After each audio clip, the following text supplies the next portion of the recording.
Donna Taggert, the dietitian for Department of Aging and Human Services. This month I'm going to talk to you about bone health. Our bodies are made up of bone, muscle, and fat, bone being about 15% of that mass. It's a dynamic living tissue. Bone is broken down and then it's replaced, broken down and replaced with new tissue. Unfortunately, as we age, that process doesn't work as well. More bones broken down than is replaced with new, and can lead to a condition called osteoporosis. It's a medical condition where the bones get very brittle, fragile, and can often lead to a fracture, and you don't even know you have osteoporosis. It's very silent. About 10 million Americans have osteoporosis. Another 44 million have osteopenia, which is a low bone density. 1 in 2 women, 1 in 4 men over the age of 50 will experience a fracture as a result of osteoporosis. By the year 2025, they say that osteoporosis will cause about 3 million fractures a year at the cost of $25 billion. That's amazing. So osteoporosis, actually, the diagnosis outweighs the diagnosis of cardiovascular disease, breast cancer, and stroke. So what are the risk factors? Well, genetics, always genetics. Got good genes, you got good genes. Got bad genes, not so good. Also being excessively thin, and you think, why? This is one time that being heavier is actually good for our health, because that weight puts stress on those bones and keeps those bones rubbing and replenishing themselves. So being excessively thin, not so. Low calcium consumption, vitamin D deficiency, smoking, excessive alcohol intake, all risk factors. Being sedentary, again, not moving, not putting that stress on your bones is not good. A high sodium diet, let's face it, most of us get too much sodium in our diet. And comorbid diagnosis of chronic kidney disease and type 1 diabetes, both put you at risk. Then also medication use, steroids, PPIs, birth control, loop diuretics, seizure medicines, all put yourself at high risk for, or not high risk, but risk for osteoporosis. So our peak bone mass, it varies, but once it's attained, you can't change it. It can't add more to it later in life. It's inheritable again, but about 20% can be influenced by lifestyle, especially during puberty. And as we age, our bone replacement isn't as good, because that's what happens, and estrogen protects those bones, so when we go through menopause, we have some risk factor there. So you're probably thinking, well, what are you talking to us? We're all seniors. Is it too late for us? Well, no, and I'm going to talk about some things we can do to help keep our bones as healthy as we can. But I'm hoping you can maybe share some of this to, say, maybe grandchildren entering puberty, maybe older people in our lives, daughters, daughter-in-laws that might be soon to approach estrogen, because they have found through research that those 6 months prior to approaching menopause, that 6 months to that transition period is crucial. The more calcium we can eat during those 6 months prior will lead to less bone loss later on in life. So all these things, we may be too late for all of us, but for other people in our lives, maybe not so. So anyway, what can we do? Weight-bearing exercise, important, strength training, we've probably heard that. And then bone-building nutrients. Number 1, calcium. 99% of it's stored in our bone, but we need it for our heart to beat, muscle contraction, nerve transmission, blood clotting, and if we don't have it in our diet, it's pulling it out of the bones. And remember, we're not replacing it in our bones like we did when we were younger. We can't get enough from vegetables. People say, well, I eat spinach, I eat this or that. Well, there's something called phytic acid and oxalic acid, binds that calcium, doesn't let it get absorbed as well.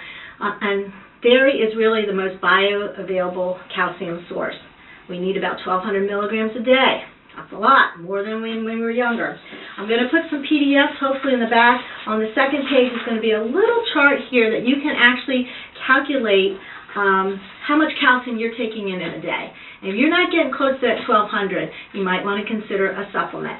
Now, food first always, because the bioavailability in food is going to be so much better. It's packaged all together, it's absorbed so much better.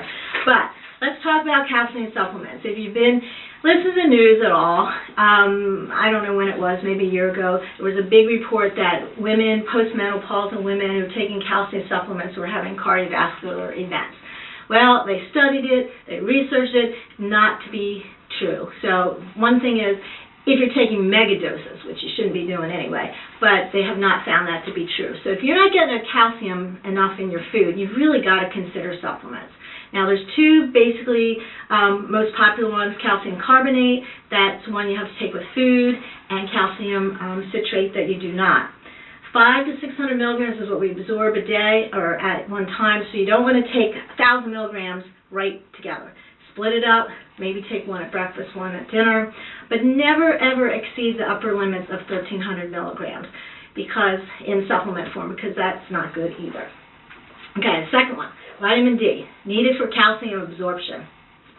Major source, sunshine, but unfortunately most of us don't get enough sunshine.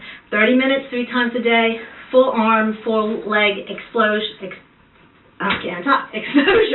and most of us don't do that. So might want to consider vitamin D supplement because food's not such a great source. Milk is fortified with vitamin D because back when we transitioned from farm life to industrial life, children were getting rickets. So they put it in milk. It's fortified in milk, but fatty fishes, liver, egg yolks, not a big source. So most people, I would suggest looking into a supplement. 600 to 800 IUs a day is what's recommended. The Endocrine Society says up to 2,000 IUs if you have a diagnosis of osteoporosis, especially. Well, and they said the upper limit is like 4,000. So you might say, well, some doctors have given us mega doses. That's usually to get you back up to speed. If you've been found you had a low deficiency, they'll give you a mega dose maybe 3 times a week for X amount of time. But overall, normally you don't want to be taking more than 4,000 IUs at any one time. Okay, another important mineral is potassium. It helps with acid-base balance. If it's not balanced, guess what? Calcium's pulling out of your bones. Fruits and vegetables, very big source of potassium. Again, most Americans, we don't eat enough fruits and vegetables. Magnesium, 60% of it stored in our bones. If it's not in our diet, guess what? Pulled out of our bones. So dark greens, nuts, seeds are magnesium sources. Protein, not in our bones, but it's kind of the glue, the collagen that holds our bones together. Again, as we age, we need more protein, and we're not usually getting that. So they recommend about 25-30 grams of protein at each meal. Vitamin K, green leafy vegetables, assists in calcium regulation and formation of bones. Now, there's a few things that may be not good for our bones. Phosphorus in the foods, great for our bones. Phosphoric acid, an additive, mainly in dark colas, not good. Can really mess up our bones. Even if you're drinking a diet cola, that's not good. So try to cut back, maybe just, as an enjoyment, but not every day. Vitamin A, too much or too little, can cause bone loss.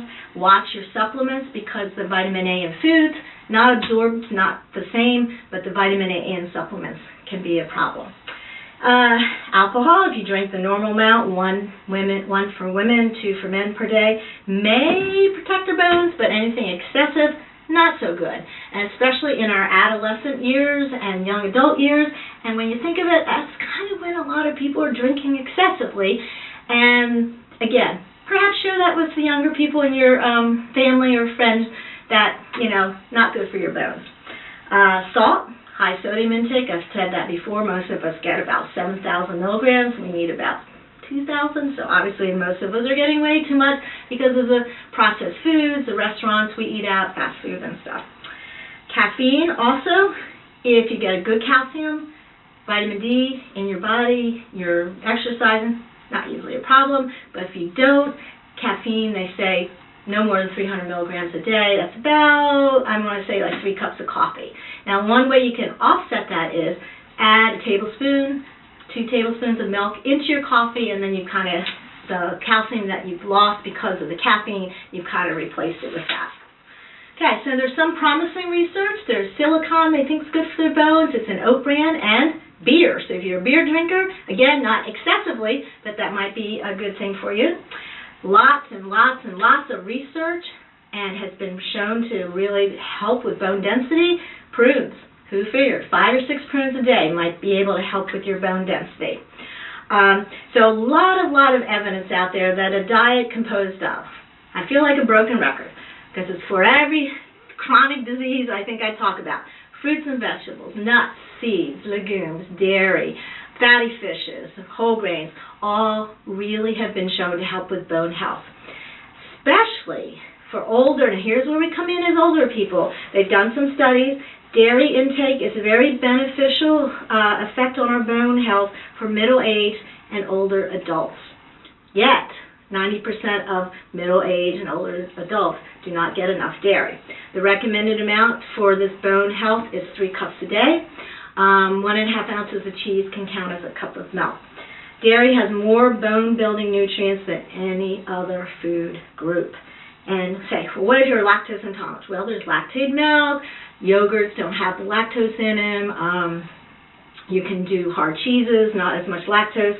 If you have allergies, sometimes switching to an A2 milk. The allergy for most people in milks is the casein, and most cows have A1. A2 casein actually is more tolerated by some people, so sometimes you can try that and see if that's helpful. Plant-based milks, even though their additives are some vitamins A and D and some calcium, there's a lot of other things in plant-based milks that you might want to look at the labels and check. The bioavailability of the calcium is definitely not as good as in dairy. So, if you're taking supplements, any of these things in supplement form, you always want to make sure you check your doctor, your pharmacist. Make sure, because sometimes it can interfere with other medications that we are on. But again, I'm going to put this into N, bone-protecting foods, the little thing to figure out, and hopefully you can read through that and see. If not, come join me at any of the centers. I'll be there live and answer your questions. And if not, I'll see you next month where we're going to talk about sleep and nutrition. Bye.